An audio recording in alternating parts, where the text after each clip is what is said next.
Hi everyone, in front of me I've got Samsung Galaxy M23 and let me share with you how to clear credentials on this device.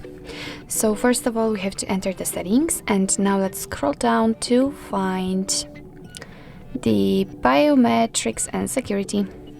Here in the biometrics we have to scroll down again in order to open other security settings, and as you can see here we've got whole credential storage section, and right here we've got the option clear credentials. So let's tap on it.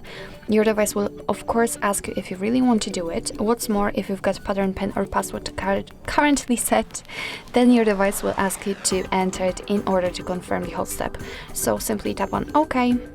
And as you can see, the credential storage has been erased successfully. So actually this is it. This is how to remove credentials in your Samsung Galaxy M23. Thank you so much for watching. I hope that this video was helpful, and if it was, please hit the subscribe button and leave the thumbs up.